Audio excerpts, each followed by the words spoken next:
Hello everyone, क्या हाल है आप सबके। मेरा नाम है अंकुर माहेश्वरी और दोस्तों मैं आ गया हूँ फिजिक्स डेरिवेशन सीरीज़ का लेक्चर नंबर 4 लेकर के, जिसमें आज हम जो चैप्टर कवर अप करने वाले हैं वो है मूविंग चार्जेस एंड मैग्नेटिज्म। तो फटाफट से कॉपी और पेन निकाल लीजिए और इस चैप्टर की जो जो बोर्ड्स के लिए डेरिवेशन रिक्वायर्ड है उसको नोट डाउन कर लीजिए।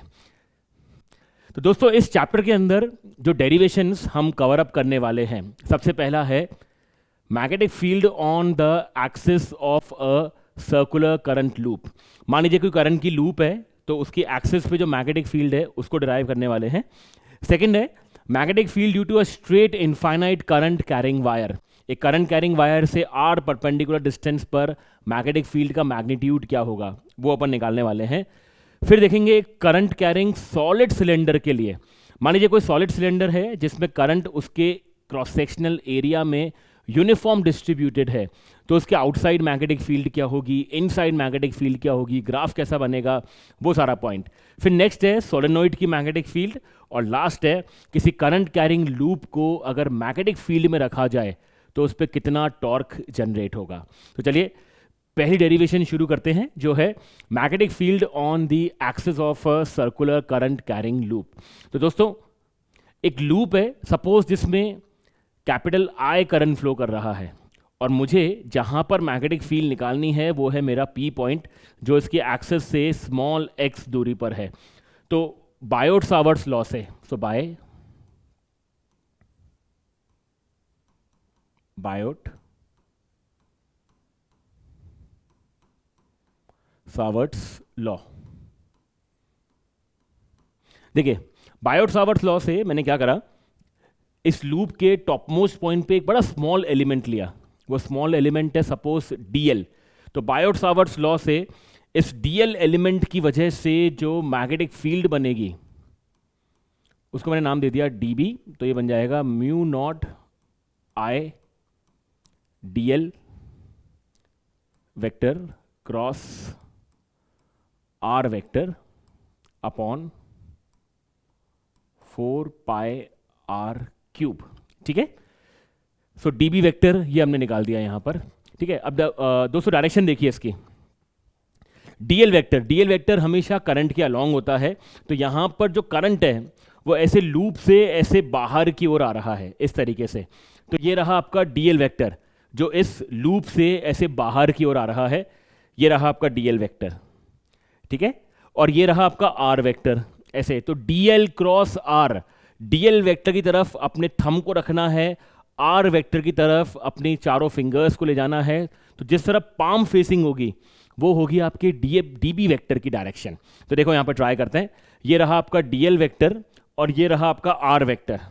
तो देखिए पाम जो है ऐसे बन रही है, इसका मतलब जो आपका डीबी वेक्टर है, यहां पे देख लेते हैं अपन, ये डीबी वेक्टर है, ये आर वेक्टर है। ठीक है, तो देखिए पाम जो है वो उस तरफ फेस कर रही है, यानी कि जो नेट डायरेक्शन आएगी डीबी की वो इसके अलोंग रहेगी। ठीक है, मान लीजिए कि डीबी जो है वो यहां से थीटा एंगल बना रहा है हॉरिजॉन्टल एक्सिस से। अगर ये वाला एंगल थीटा है तो दोस्तों ये वाला हो जाएगा 90 माइनस थीटा। ठीक है, 90 माइनस थीटा। ठीक है, उस अकॉर्डिंगली अगर अपन यहां पे एंगल निकालें तो डीएल और आर दोनों परपेंडिकुलर हैं। तो अगेन ये जो लाइन होगी ये लाइन भी बनाएगी यहां पे थीटा एंगल। ठीक है, तो ऐसे में अगर आप गौर से देखो तो डीबी का जो एक कंपोनेंट आ रहा है वो आ रहा है डीबी एक्स और एक डीबी परपेंडिकुलर। ऐसे गाइस अगर आप डिफरेंट डीएल एलिमेंट्स के देखोगे, जैसे यहां देखो, यहां पे बॉटम मोस्ट पॉइंट पे जो डीएल वेक्टर है वो प्लेन के इनसाइड जा रहा है। तो प्लेन के इनसाइड ऐसे रखा अपन ने थंब को, आर वेक्टर इस तरफ बनेगा ऐसे। तो जो मेरा पाम है गौर से देखिए, पाम में डीबी वेक्टर ऐसे आ रहा है, इस तरफ ऐसे आएगा मेरा डीबी वेक्टर। तो डीबी वेक्टर जो यहां पे बनेगा वो ऐसे बनेगा, ऐसे नीचे की तरफ इस डीएल वेक्टर के लिए। अब अगेन आप डीबी के अगर कंपोनेंट करोगे तो डीबी का हॉरिजॉन्टल कंपोनेंट तो इसके साथ ऐड ऑन हो जाएगा, लेकिन जो वर्टिकल कंपोनेंट है वो कैंसिल आउट हो जाएंगे। यानी अगर आप पूरी पेरीफेरी की पी पॉइंट पे डीबी वेक्टर निकालते जाओगे तो सबके हॉरिजॉन्टल कंपोनेंट तो ऐड हो जाएंगे, लेकिन जो सबके वर्टिकल कंपोनेंट है वो हो जाएंगे कैंसिल आउट। ठीक है, तो ऐसे में द नेट इसको अपन ऐसे लिख सकते हैं, so the net magnetic field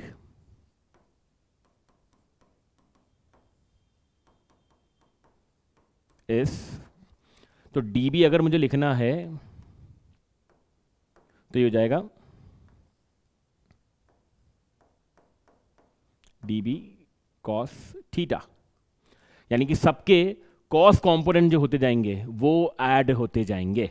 ठीक है, तो यहां से अगर अपन dB लिख लें तो ये हो जाएगा b dB cos थीटा। दोस्तों dB का वैल्यू अपन ने अभी निकाला था, dl और r के बीच में एंगल है 90 डिग्री, तो dl और r बन जाएगा सीधा सीधा dlr, नीचे एक r क्यूब है तो r स्क्वायर बचेगा, तो आपके पास आ जाएगा यहां पर mu not I dl upon 4 pi r square cos theta. ठीक है, अब दोस्तों यहां पे देखिए, इस ट्राइंगल में अगर अपन cos थीटा का वैल्यू निकालें, cos थीटा होता है बेस अपॉन हाइपोटेन्यूज, तो इस ट्राइंगल के लिए जो बेस है वो हो जाएगा ये रेडियस, हाइपोटेन्यूज हो जाएगा कैपिटल R, सो cos theta will be R upon under root x square plus R square. ये जो स्मॉल r है ये है under root of R square plus x square, है ना। अपन ये हाइपोटेन्यूज है एक्चुअली, ठीक है, तो पाइथागोरस थ्योरम से निकाला है अपन ने इसको। अब cos थीटा का वैल्यू यहां पे पुट कर देते हैं अगर अपन, सो b becomes mu not I upon 4 pi R square, ठीक है, into cos theta. cos theta हो जाएगा आपका r upon under root of R square plus x square, और इधर इंटीग्रेशन में चल रहा है dl। ठीक है, तो ये जो स्मॉल r मैं यहां पे लिख रहा हूं ये भी एक्चुअली देखा जाए तो R square plus x square ही है। ठीक है, तो यहां पे आगे बढ़ते हैं। So now b equals mu not I capital R upon, देखो ये भी आर स्क्वायर जो है ये यही है, R square plus x square, या R square plus x square की पावर रूट था, तो ओवरऑल बन जाएगा ये R square plus x square की पावर 3/2। अब इंटीग्रेशन ऑफ dl, dl मतलब पूरी कंप्लीट लेंथ, dl मतलब स्मॉल स्मॉल स्मॉल लेंथ को ऐड कर रहे हैं तो वो कंप्लीट लेंथ बन जाएगी। कंप्लीट लेंथ मतलब उसका सरकमफ्रेंस, सर्कल का पूरा सरकमफ्रेंस, लूप का पूरा सरकमफ्रेंस, सरकमफ्रेंस हो जाएगा इसका 2 पाई कैपिटल R। ठीक है, तो यहां से b का मैथमेटिकल फॉर्मूला आपके पास आ गया, म्यू नॉट इंटू आई, अब ये r और r ये हो जाएगा आपका r स्क्वायर। ठीक है, so 2 pi capital R square upon 4 pi bracket में R square plus x square की पावर 3/2। अब दोस्तों ऊपर देखो 2 पाई, ठीक है, यहां पे 4 पाई भी आएगा, ऊपर 2 पाई है, यहां पे 4 पाई है, ये सीधा हो जाएगा कैंसिल। ठीक है, 2 टाइम्स से कैंसिल आउट हो जाएगा। ठीक है, तो फाइनली यहां पे फाइनल अपना आंसर लगा लिख दें अपन, सो b becomes mu not I R square upon 2 x square plus R square to the power 3/2। ठीक है, तो ये हो जाती है net magnetic field on the axis of a current carrying loop. Okay, direction निकालनी है तो अपने हैंड को करंट की डायरेक्शन में कर्ल कर लें ऐसे। ठीक है, यानी कि ऐसे करंट ऐसे आ रहा है, यूं ऐसे, तो अंगूठा इस तरफ आ रहा है, इसका मतलब जो नेट मैग्नेटिक फील्ड है वो है हॉरिजॉन्टल डायरेक्शन के अंदर। ठीक है, तो यहां से अपन इस तरीके से मैग्नेटिक फील्ड किसी एक्सेस के अलोंग फाइंड आउट कर सकते हैं। ये एक टर्न के लिए है, तो अगर मान लो n नंबर ऑफ टर्न्स आ जाएंगे तो अपन कैपिटल N से इसको मल्टीप्लाई कर देंगे। Is that okay? चलिए नेक्स्ट है magnetic field due to a straight infinite current carrying wire. दोस्तों मान लीजिए कि आपके पास एक करंट कैरिंग वायर है, जैसे ये सपोज एक करंट कैरिंग वायर है,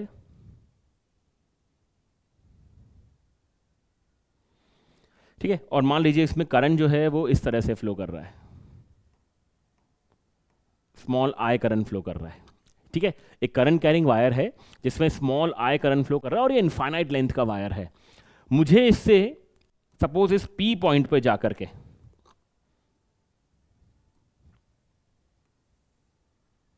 मुझे इस पी पॉइंट पे जाकर के मैग्नेटिक फील्ड का मैग्नीट्यूड पता करना है, ठीक है। तो अगर अपन यहां पर एक एम्पीरियन लूप इमेजिन करें ऐसे,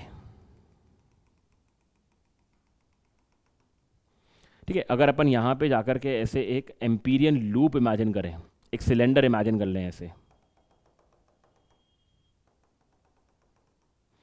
ठीक है दोस्तों, तो इनफाइनाइट लेंथ का है, तो मैंने एक एम्पीरियन लूप यहां पे इमेजिन कर ली, ठीक है। मान लीजिए ये मेरा एक एम्पीरियन लूप है,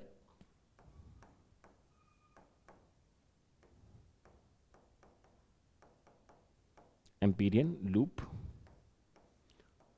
तो एम्पीरियन लूप में हम एम्पियर सर्किटल लॉ अप्लाई कर सकते हैं। तो what is ampere circuital law?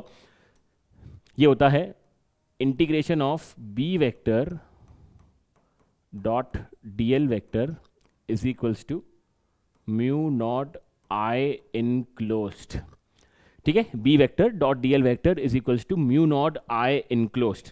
तो अब यहां पे अगर अपन ये अप्लाई करते हैं, सो बी वेक्टर मैग्नेटिक फील्ड और डीएल वेक्टर यहां पे सेम डायरेक्शन में आ जाएंगे, तो ये हो जाएगा बी और इंटीग्रेशन में आ जाएगा पूरा डीएल और म्यू नॉट आई इनक्लोज, जो कि है यहां पर इस पूरे लूप में जो इनक्लोज करंट है वो है स्मॉल आई, ठीक है। अब मुझे डीएल लिखना है, तो डीएल हो जाएगा यहां पर इसका पूरा सरकमफ्रेंस, ठीक है, which is B into 2πr बराबर म्यू नॉट आई। तो दोस्तों यहां से b का फॉर्मूला आ गया mu naught I upon 2πr, ठीक है। तो ये होता है magnetic field due to, sorry, ये होता है magnetic field due to straight infinite current carrying wire, जो किसी स्मॉल आर दूरी पे अगर मुझे मैग्नेटिक फील्ड निकालनी है तो ये इसके मैग्नीट्यूड का फॉर्मूला होता है। डायरेक्शन निकालना है तो आप थंब रखो करंट की डायरेक्शन में, इस पॉइंट पे निकालनी है तो आपकी पाम जो है वो ऐसे बन रही है, इसका मतलब पी पॉइंट पे जो मैग्नेटिक फील्ड है वो ऐसे है, इनटू द प्लेन है, और इस वाले पॉइंट पे अगर आप देखोगे तो ये ऐसे आउटसाइड होगी, यानी कि मैग्नेटिक फील्ड लाइंस इसमें ऐसे बन रही है, यानी कि इस पॉइंट पे बाहर आ रही है और इस पॉइंट पे अंदर जा रही है, ऐसे एक सर्कुलर लूप बन रहा है ऐसे, ठीक है। तो ये आपका हो गया magnetic field due to an straight infinite current carrying wire. Next है magnetic field due to a current carrying solid cylinder. मान लो कि एक सॉलिड सिलेंडर है जिसमें करंट जो है वो पूरे क्रॉस सेक्शन में यूनिफॉर्मली डिस्ट्रीब्यूटेड है। तो इसमें हमें किन्हीं दो पॉइंट्स पे मैग्नेटिक फील्ड सपोज निकालनी है, एक पॉइंट सपोज इनसाइड है और एक पॉइंट सपोज आउटसाइड है। तो पहला केस अपन ले लेते हैं इसके अंदर, case number 1, that is inside the cylinder, ठीक है। मान लीजिए मुझे इनसाइड पॉइंट पे मैग्नेटिक फील्ड निकालनी है, ठीक है। अब इनसाइड पॉइंट पे दोस्तों अगर मैग्नेटिक फील्ड निकालनी है तो पहले मुझे इनसाइड पॉइंट पे इनक्लोज करंट निकालना पड़ेगा। तो देखो मान लीजिए मैंने एक पॉइंट लिया, ये वाला पॉइंट जो इनसाइड है, यहां पर ऐसे एक एम्पीरियन लूप बनाई। अब एम्पीरियन लूप अगर बनाई तो यहां पे अगर अपन एम्पियर सर्किटल लॉ लगाएं, so by amperes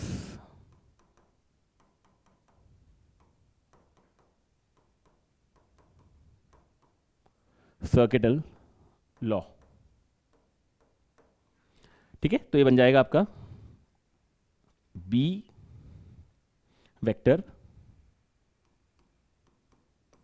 dot dl vector, again integrate करेंगे म्यू नॉट आई इनक्लोज्ड, ठीक है। तो B dot D L, again यहां पे ये बनेगा बी डी एल हो जाएगा आपके लिए 2πr, 2πr। अब गाइस आई इनक्लोज, गौर से देखना, आई इनक्लोज के लिए अपन कैसे डील करेंगे। पूरे क्रॉस सेक्शन एरिया में जो कि है, सपोज इसका जो पूरा रेडियस है वो है स्मॉल ए, तो पूरे क्रॉस सेक्शन एरिया जिसका रेडियस ए है उसमें आई करंट डिस्ट्रीब्यूटेड है। That means pi A square, इस पूरे एरिया में आई करंट डिस्ट्रीब्यूटेड है। तो यूनिफॉर्म एरिया में, यानी कि एक यूनिटरी एरिया में कितना हो जाएगा, I upon pi A square. ठीक है, तो ऐसे में इस छोटे से एम्पीरियन लूप का एरिया हो जाएगा पाई आर स्क्वायर। इसमें कितना करंट होगा फिर, that is I upon pi A square into pi R square.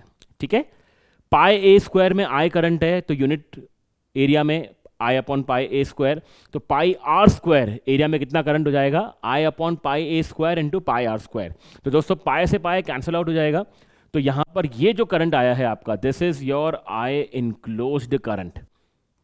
अब इस वैल्यू को उठा करके यहां पे पुट करते हैं अगर अपन, तो mu not I enclosed which is I into small R square upon a square. ठीक है, तो म्यू नॉट इंटू आई, यहां पर अगर अपन इस आर को डिवाइड में ले लें यहां पर, तो आपका बी बन जाएगा B is equals to mu not I, एक आर से एक आर कैंसिल आउट हो जाएगा, so mu not I small R upon 2π A square. ठीक है दोस्तों, म्यू नॉट कॉन्स्टेंट है, आई कॉन्स्टेंट है, 2π ए स्क्वायर एरिया भी कांस्टेंट है, तो इनसाइड जो मैग्नेटिक फील्ड है वो आर के साथ डायरेक्ट प्रोपोर्शनैलिटी में आ जाती है। यानी कि अगर अपन सेंटर से सरफेस की तरफ जाएंगे, सेंटर से अगर आप सरफेस की तरफ जाओगे, यानी कि जो आउटर सरफेस है वहां तक जाओगे, तो मैग्नेटिक फील्ड बढ़ती है, आर के साथ लीनियरली बढ़ती हुई दिखाई देगी। तो ये है मैग्नेटिक फील्ड इनसाइड के लिए। ठीक है, तो this is for the inside the solid cylinder. ठीक है, ये हुआ आपके इनसाइड पॉइंट के लिए। सेकंड, इसी में अपन केस 2 ले लेते हैं अब, फॉर आउटसाइड।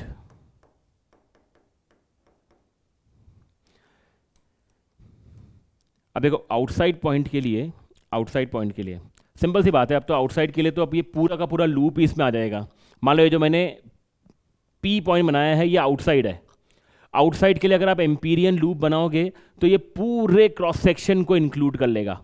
ठीक है, तो आउटसाइड के लिए तो बड़ा आसान सा हो जाएगा फिर ये, that is B D L हो जाएगा आपके लिए 2πr म्यू नॉट, और जो आई इनक्लोज्ड है वो तो पूरा आई रह ही जाएगा इसके अंदर। तो आउटसाइड के लिए ये फॉर्मूला बिल्कुल जो अभी अपन ने देखा था इनफाइनाइट वायर के लिए उससे मैच कर जाएगा। तो mu not I upon 2πr। तो आउटसाइड के लिए ये स्मॉल आर के साथ डिक्रीज करेगा, इनसाइड बढ़ेगा बढ़ेगा बढ़ेगा, सरफेस में मैक्सिमम हो जाएगा, और फिर उसके बाद ये डिक्रीज करना स्टार्ट कर देगा हाइपरबॉलिक ऑर्डर की तरह। ठीक है, तो ऐसे में this is for B outside, ये आपके लिए है बी ओ। ठीक है, और ये है बी इनसाइड पॉइंट के लिए। ठीक है, तो ये दोनों ध्यान रखना गाइस। इनसाइड द सिलेंडर के लिए हमें ये वाला स्टेप बड़ा बेसिक सा है जो ध्यान रखना रहेगा डेरिवेशन के टाइम पर, कि पाई ए स्क्वायर में आई करंट है तो यूनिटरी एरिया में कितना करंट इनक्लोज हो जाएगा। ठीक है, चलिए नेक्स्ट पॉइंट देखिए, सोलेनोइड की मैग्नेटिक फील्ड अपन डिराइव करना चाह रहे हैं। तो अगेन इसको लिखते हैं बाय एम्पियर सर्किटल लॉ। सो bye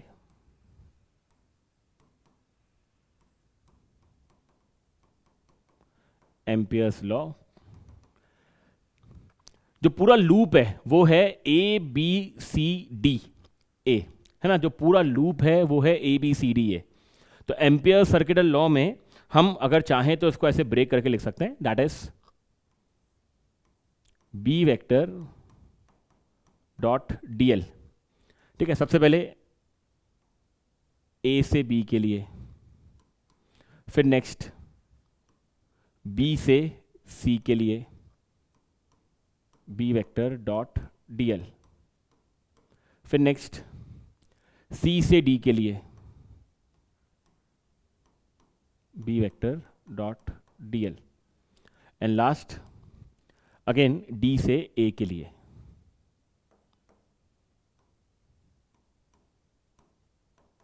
B vector dot DL. ठीक है, हमने इस पूरे लूप को 4 पार्ट में ब्रेक कर दिया, A B, B C, C D, D ए।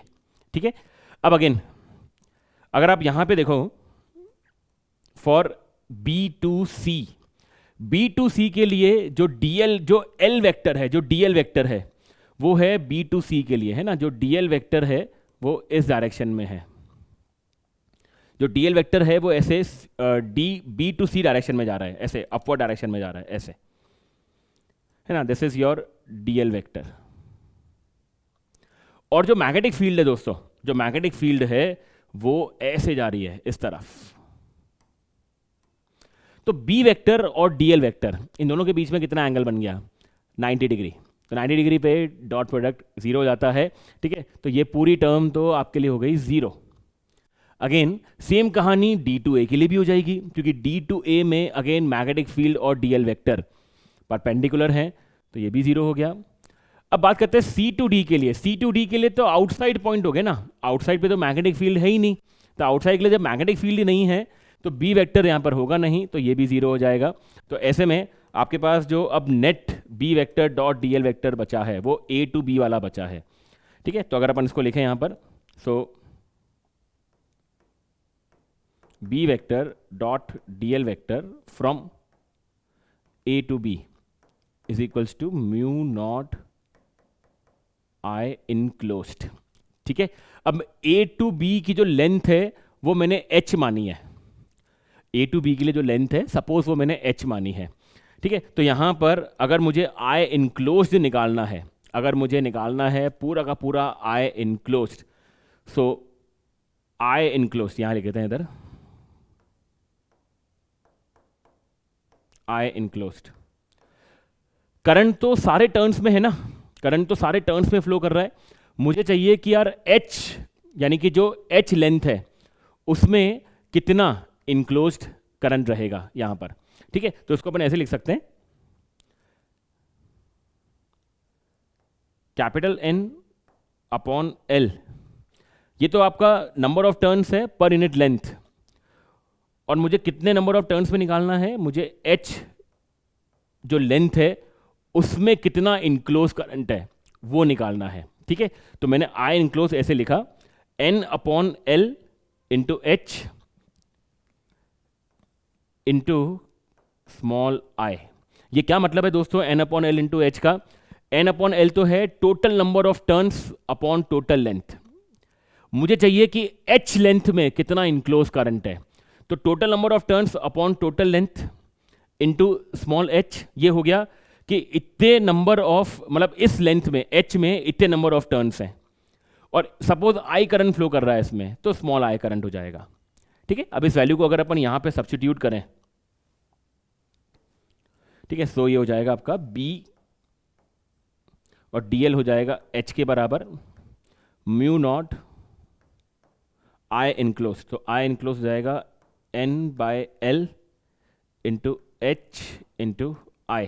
तो दोस्तों देखो H से H कैंसिल आउट हो रहा है, N अपॉन L को अपन स्मॉल n लिख सकते हैं इंटू I। ठीक है, तो ये हो गया आपका magnetic field of a solenoid जो इनसाइड है। ठीक है, जो एक्सेस पे, सेंटर पे जो मैग्नेटिक फील्ड अपन ने निकालना चाहा सोलेनॉइड में, that is mu not N I, जहां पे ये जो स्मॉल n है ये क्या है, इसको लिख देते हैं अपन, जो स्मॉल n है this is number of turns per unit length. ठीक है, और I यानी कि जो करंट इसके अंदर फ्लो कर रहा है। Is that okay? तो ये अपने सोलेनॉइड की मैग्नेटिक फील्ड हुई mu not N I. Next है दोस्तों हमारे पास torque on a current carrying loop. अब दोस्तों अगर एक करंट कैरिंग लूप है जिसको अपन ने एक यूनिफॉर्म मैग्नेटिक फील्ड में रख दिया है, तो इसके ऊपर जो टॉर्क एक्सपीरियंस होगा उसको ड्राइव करने का ट्राई करते हैं। देखिए, एक लेंथ मैंने ले ली A B length, A B length में आई करंट फ्लो कर रहा है, ए बी लेंथ में आई करंट फ्लो कर रहा है और मैग्नेटिक फील्ड है इस डायरेक्शन में। तो फोर्स का फॉर्मूला आपको ध्यान होगा, आई एल क्रॉस बी होता है, आई एल क्रॉस बी होता है। एल जो है और जो बी है ये दोनों आपस में परपेंडिकुलर हो जाएंगे, तो यहां पर इसको जो फोर्स एक्सपीरियंस होगा वो होगा बी आई एल। अब फोर्स की डायरेक्शन कैसे निकालते थे अपन, करंट की डायरेक्शन में एल वेक्टर होता था, तो एल क्रॉस बी, तो एल ऐसे और क्रॉस बी ऐसे, तो इस पे जो फोर्स लग रहा है इस ए बी वाले लेंथ पे, वो फोर्स लग रहा है ऐसे नीचे की तरफ। सिमिलरली सी डी वाले पार्ट पे अगर आप देखोगे तो फोर्स लग रहा होगा ऐसे ऊपर की तरफ, जिसको मैंने यहां बनाने का ट्राई करा है कि इस ए बी और सी डी वाली जो लूप है इस पे एक फोर्स लग रहा है ऐसे नीचे की तरफ, एक फोर्स लग रहा है ऐसे ऊपर की तरफ, और दोनों फोर्स बराबर हैं। तो जब भी किसी लूप पे एक फोर्स लगे ऐसे ऊपर की तरफ, एक फोर्स लगे ऐसे नीचे की तरफ और बराबर फोर्स हो और इन दोनों फोर्स के बीच का जो डिस्टेंस हो वो फिक्स हो, तो दोस्तों ये कहलाता है कपल। अगर आपको ध्यान हो तो ये कपल में अगर मुझे नेट टॉर्क लिखना होता था तो अपन कैसे लिखते थे, so this F1 and F2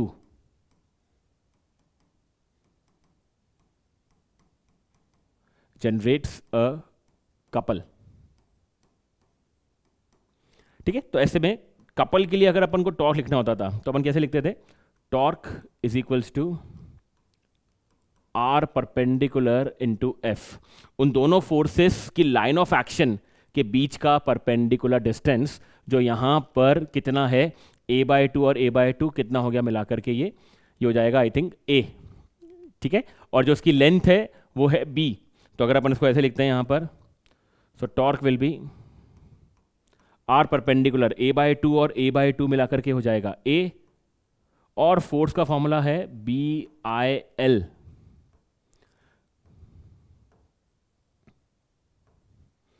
ठीक है, BIL, L जो है यहां पर वो है स्मॉल b, तो इसको मैं ऐसे लिख देता हूं, that is tau is equals to A into B into I into B. ठीक है, अब मैं अगर इसको I को इधर ले आऊं,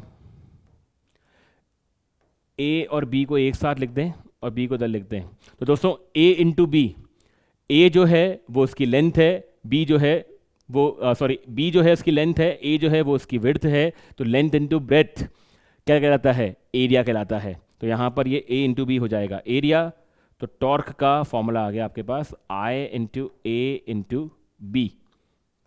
ठीक है, ये तो दोस्तों एक टर्न के लिए हुआ, ये हुआ फॉर सिंगल टर्न। ठीक है, तो अगर for n number of turns आ जाए इसके अंदर, so for capital N turns अगर आ जाए तो टॉर्क का फॉर्मूला बन जाता है NIAB। ठीक है, ये तो हुआ आपका मैग्नीट्यूड टर्म्स के अंदर। ठीक है, so if area vector and B vector are inclined at an angle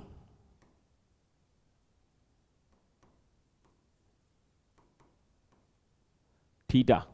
दोस्तों इससे पहले वाले फिगर में तो क्या था, एरिया और मैग्नेटिक फील्ड दोनों परपेंडिकुलर थे। ठीक है, लेकिन अगर सपोज एरिया वेक्टर और magnetic field vector theta angle के ऊपर इंक्लाइंड हो, तो यहां पर अपन ने जो अभी परपेंडिकुलर सेपरेशन लिखा था a/2 आर परपेंडिकुलर, वो a/2 नहीं होकर के a/2 साइन थीटा बन जाएगा, फिर तो वो बन जाएगा आपका a साइन थीटा। तो ऐसे में यहां पर फॉर्मूला आता IAB साइन थीटा, तो IAB साइन थीटा अगर आता तो फिर आपका टॉर्क बनता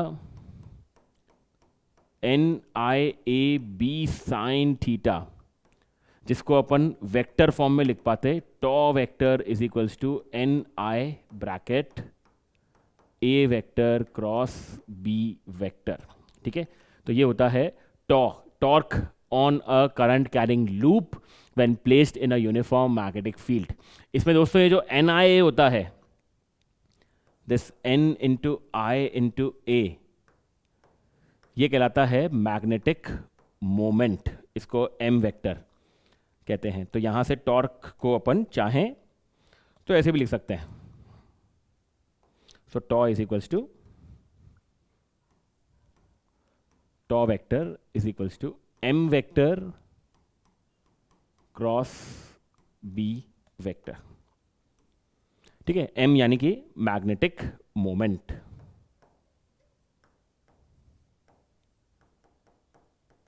magnetic moment of a loop.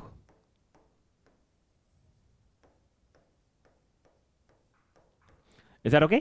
तो ये हमारी आखिरी डेरिवेशन हुई, torque on a current carrying loop. उम्मीद करता हूं आप सबको डेरिवेशन समझ में आ गई होगी।